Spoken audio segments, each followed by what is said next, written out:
ഇന്ന് മുഖ്യധാരാ മാധ്യമങ്ങളെല്ലാം ദാസ്യവേലയിലേക്ക് പിൻവാങ്ങിക്കഴിഞ്ഞിരിക്കുന്നു. ദാസ്യവേലയിലേക്ക്. ഇന്ന് ഇന്ത്യയിലെ ഏതെങ്കിലും ഒരു മുഖ്യധാരാ മാധ്യമത്തിൽ പ്രധാനമന്ത്രിക്കോ ആഭ്യന്തരമന്ത്രിക്കോ പ്രധാനപ്പെട്ട ഏതെങ്കിലും മന്ത്രിമാർക്കെതിരെയോ ഒരു വാചകം വരുമോ?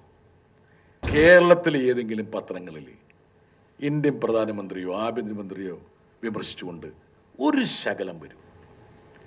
നാലാമത്തെ നെടുന്തൂണ് ആർക്കാണെന്ന് അറിയേണ്ടതാണ്. നെടുന്തൂണിനെ കുറിച്ച് ഫോർത്ത് എസ്റ്റേറ്റ്. ഇവര് കുറേ മാധ്യമ വിശാരദന്മാർ, സ്വതന്ത്ര മാധ്യമ പ്രവർത്തനം, നിഷ്പക്ഷ മാധ്യമ പ്രവർത്തനം അല്ലേ രാജപോലെ? മണ്ണാങ്കട്ട അങ്ങനെ ഒരു സംഭവമില്ല. എനിക്ക് രാജഭവനോടൊരു ആദരവ് എന്താ അറിയോ? തൻ്റെ ജോലി നഷ്ടപ്പെടുമെന്ന് തനിക്കറിയാമായിട്ടും അചഞ്ചലമായി ആ എഡിറ്റർ എന്നുള്ള പദവിയുടെ അന്തസ് കാത്തു സൂക്ഷിച്ചു എന്നുള്ളതാണ്. രാജഭവൻ എനിക്ക് ഇന്നേ വരെ ഒരു ചായ പോലും മേടിച്ചു തന്നിട്ടില്ല. പക്ഷെ ഞാൻ പറയാം, എനിക്ക് പറയാൻ ഒരു വിഷമവുമില്ല.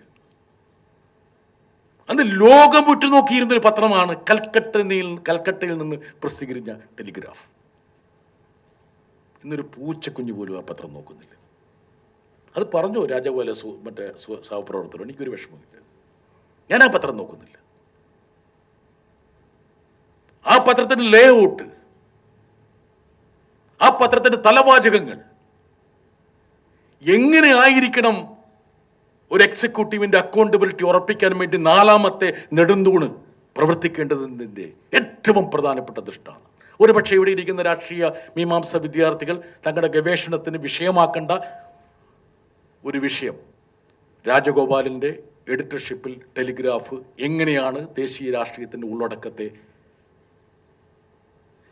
എഴുതി ചേർത്തത് എന്നുള്ളതാണ്. ഇന്ന് മുഖ്യധാരാ മാധ്യമങ്ങളെല്ലാം ദാസ്യവേലയിലേക്ക് പിൻവാങ്ങിക്കഴിഞ്ഞിരിക്കുന്നു. ദാസ്യവേലയിലേക്ക്. 1980കളുടെ അന്ത്യത്തിൽ ഡൽഹിയിൽ പോയൊരു വ്യക്തിയാണ് ഞാൻ. അന്ന് 4/3 ഭൂരിപക്ഷത്തിനാണ് രാജീവ് ഗാന്ധി ഇന്ത്യ ഭരിച്ചിരുന്നത്, അടക്കി ഭരിച്ചിരുന്നു എന്നൊരു ധാരണ. പക്ഷെ അന്നും അത്രയും മൃഗീയ ഭൂരിപക്ഷമുണ്ടായിരുന്ന രാജീവ് ഗാന്ധിക്കെതിരെ വിരൽ ചൂണ്ടാനുള്ള ആർജവവും തൻ്റെ ഇടവും ഇന്ത്യയിലെ മാധ്യമങ്ങൾക്കുണ്ടായി. അടിയന്തരാവസ്ഥക്കാലത്ത് പോലും പല പത്രങ്ങളും മുട്ടിലിഴഞ്ഞെങ്കിൽ പോലും ഇന്ത്യയിലെ എത്രയോ പത്രങ്ങൾ നട്ടല്ലിൽ എഴുന്നേറ്റ്. ഇന്ന് ഇന്ത്യയിലെ ഏതെങ്കിലും ഒരു മുഖ്യധാരാ മാധ്യമത്തിൽ പ്രധാനമന്ത്രിക്കോ ആഭ്യന്തരമന്ത്രിക്കോ പ്രധാനപ്പെട്ട ഏതെങ്കിലും മന്ത്രിമാർക്കെതിരെയോ ഒരു വാചകം വരുമോ? അത്ര അധികാരമില്ലാത്ത ചില മന്ത്രിമാരെ മാത്രം വേണമെങ്കിൽ ഒരു ഞങ്ങളും ഉത്തരവാദപ്പെട്ട മാധ്യമ പ്രവർത്തനമാണ് നടത്തുന്നതെന്ന് കാണിക്കാൻ വേണ്ടി ചിലർ വേണമെങ്കിൽ ഒന്നിട്ടാണ്. കേരളത്തിലെ ഏതെങ്കിലും പത്രങ്ങളിൽ ഇന്ത്യൻ പ്രധാനമന്ത്രിയോ ആഭ്യന്തരമന്ത്രിയോ വിമർശിച്ചുകൊണ്ട് ഒരു ശകലം വരുമോ? ഗോകുമാർ സാറെ വരുമോ? സത്യം പറ, ഞാൻ നിങ്ങളെ ബുദ്ധിമുട്ടിക്കുന്നില്ല. പരിശോധിച്ചു നോക്ക്. ഈ രൂപത്തിലേക്ക് ഇന്ത്യൻ മാധ്യമങ്ങൾ കൂപ്പുകുത്തി എന്നുള്ളതാണ് യാഥാർത്ഥ്യം. രാജഗോപാലിന് എൻ്റെയൊക്കെ സുഹൃത്തായിട്ടുള്ള നമ്മുടെ റൂബൻ ബാനർജി ഒരു ഉദാഹരണം ഞാൻ പറയാം. ഔട്ട്ലുക്ക് എന്നുള്ള ഒരു വാരിക ഉണ്ട്. ഔട്ട്ലുക്കിൻ്റെ പത്രാധിപരായിരുന്നു റൂബൻ ബാനർജി. കോവിഡിൻ്റെ 2ാം തരംഗ സമയത്ത് ലക്ഷക്കണക്കിന് ആൾക്കാർ പെട്ടെന്ന് മരിക്കുക. ഇന്ത്യൻ പ്രധാനമന്ത്രി പഴയ തുഗ്ലക്കിനെ പോലെ മണിക്കൂറുകൾക്കുള്ളിൽ ഇന്ത്യ ലോക്കൗട്ട് ചെയ്തു. എന്നുവെച്ചാൽ അടച്ചു പൂട്ടി. നിങ്ങളുടെ വീട്ടിൽ ഉള്ളിയുണ്ടോ, പഞ്ചസാരയുണ്ടോ, ഉപ്പുണ്ടോ എന്ന് നോക്കാതെ അദ്ദേഹം പറഞ്ഞു എല്ലാം അടയ്ക്കണം. ബസ് പോകാൻ പാടില്ല, തീവണ്ടി പോകാൻ പാടില്ല, കടക്കം പോൾ അടയ്ക്കണം, നിർബന്ധമായി അടയ്ക്കണം. Complete lockout.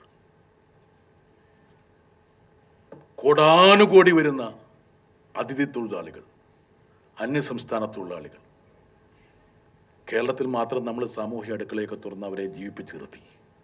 പക്ഷേ അവർ പറഞ്ഞു ഞങ്ങളുടെ ഉറ്റവരൊക്കെ അവിടെ മരിച്ചുകൊണ്ടിരിക്കുന്നുള്ള വിവരം കിട്ടുന്നുണ്ട്. ഞങ്ങൾക്ക് അങ്ങോട്ട് പോകണം, ഇവിടെ തൊഴിലില്ല. ഇവിടെ നമ്മൾ അവർക്ക് ടിക്കറ്റൊക്കെ എടുത്തു കൊടുത്ത് പലരെ യാത്രയാക്കി സ്പെഷ്യൽ വണ്ടികളിൽ. ബാക്കിയുള്ള സംസ്ഥാനങ്ങളിൽ നിന്ന് ലക്ഷക്കണക്കിന് ആൾക്കാർ പെരുവഴിയിലേക്ക് ഇറങ്ങി തങ്ങളുടെ കാൽപാദങ്ങൾ വച്ച് 1000-2000 കിലോമീറ്റർ ലക്ഷ്യമാക്കി പലായനം ചെയ്തു. രാത്രിയുടെ അന്ത്യയാമങ്ങളിൽ കുറച്ചാൾക്കാർ ഔറംഗാബാദിൽ ഒരു കാട്ടിൽപ്പെട്ടപ്പോൾ ഒരു വെളിമ്പ്രദേശം കണ്ടത് റെയിൽവേ ട്രാക്കാണ്. തളർന്ന അവർ ആ റെയിൽവേ ട്രാക്കിൽ തലവെച്ച് ഒന്ന് കണ്ണടച്ചു. അവർ വിചാരിച്ചു തീവണ്ടി ഗതാഗതം പൂർണ്ണമായി സ്തംഭിച്ചിരിക്കുകയാണ്. പക്ഷെ ഒരു ഗുഡ്സ് ട്രെയിൻ അവരുടെ ശരീരത്തോടെ കടന്നുപോയി. 17-18 പേര് കൊല്ലപ്പെട്ടു. ഡൽഹിയുടെ ISBTയിൽ ഇന്റർസ്റ്റേറ്റ് ബസ് ഡിപ്പോയിൽ ടെർമിനലിൽ 10,000-കണക്കിന് അന്യസംസ്ഥാന തൊഴിലാളികൾ എങ്ങോട്ട് പോകണമെന്നറിയാതെ കൂട്ടം കൂടി നിന്നപ്പോൾ കേന്ദ്ര സർക്കാർ പറഞ്ഞു, ഇവരൊക്കെ രോഗബാധ പടർത്തുന്നവരാണ്, അവരെ DDT സ്പ്രേ ചെയ്തു അവരുടെ മുകളിലേക്ക്. DDT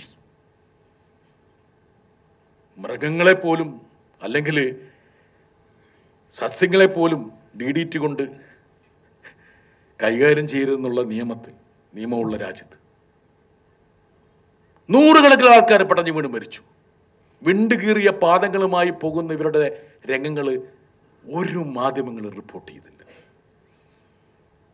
പുണ്യനദിയായ ഗംഗയിൽ നൂറുകണക്കിന് മൃതദേഹങ്ങൾ ഇങ്ങനെ ഒഴുകി നടന്നു. ഒറ്റ ടെലിവിഷൻ പോലും ആ ദൃശ്യം കൊടുത്തില്ല. ഒരു പത്രം പോലും കൊടുത്തില്ല. ഒരു പത്രം മണ്ടത്തരത്തിന്, ദൈനിക് ഭാസ്കർ അല്ലേ മണ്ടത്തരത്ത്, അങ്ങനെ മണ്ടന്മാരായ പല ആൾക്കാരും നമ്മുടെ പത്രക്കാരുടെ കൂടെ ഉണ്ട്. ഒരു ചിത്രം എടുത്തു കൊടുത്തു ഗംഗയിൽ ഒഴുകി നടക്കുന്ന. മണ്ടെന്ന് ഉദ്ദേശിക്കുന്നത് ഞാൻ ഇൻവെർട്ടർ കോമയിലാണ്. ഞാനത് പറയുമ്പോൾ ആ ഇൻവെർട്ടർ കോമ ഇടുമ്പോൾ അവിടെ ആ മാധ്യമ പ്രവർത്തനത്തിൻ്റെ ധീരതയാണ് ഞാൻ യഥാർത്ഥത്തിൽ അണ്ടർസ്കോർ ചെയ്യുന്നത്. തൊട്ടുപിറ്റേന്ന് CBI ഉൾപ്പെടെ ഇൻകം ടാക്സ് ഉൾപ്പെടെയുള്ള കേന്ദ്ര ഏജൻസികൾ ആ പത്രത്തെ റീഡ് ചെയ്തു. റൂബൻ ബാനർജി തൻ്റെ ഔട്ട്ലുക്കിൻ്റെ കവറിൽ ഒരു കാര്യം ആലേഖനം ചെയ്തു. മിസ്സിംഗ് കാണാനില്ല ഇന്ത്യ ഗവൺമെന്റ്. ഏതാനും ആഴ്ചക്കുള്ളിൽ റൂബൻ ബാനർജിയെ എടുത്തെറിഞ്ഞു. പണിയില്ല, അയാൾക്ക് ജോലി കൊടുക്കില്ല, എവിടെയെങ്കിലും എഴുതും തേരാ പാര. എങ്ങനെയാണ് ഇന്ത്യൻ മാധ്യമ പ്രവർത്തനം ഈ ഒരു 75 വർഷം കൊണ്ട് എക്സിക്യൂട്ടീവിന്റെ ദാസ്യവേലയിലേക്ക് പരിണമിച്ചത് എന്ന് പറയാൻ വേണ്ടിയിട്ടാണ് ഞാൻ ഈ ഏതാനും ഉദാഹരണങ്ങൾ ചൂണ്ടിക്കാണിച്ചത്.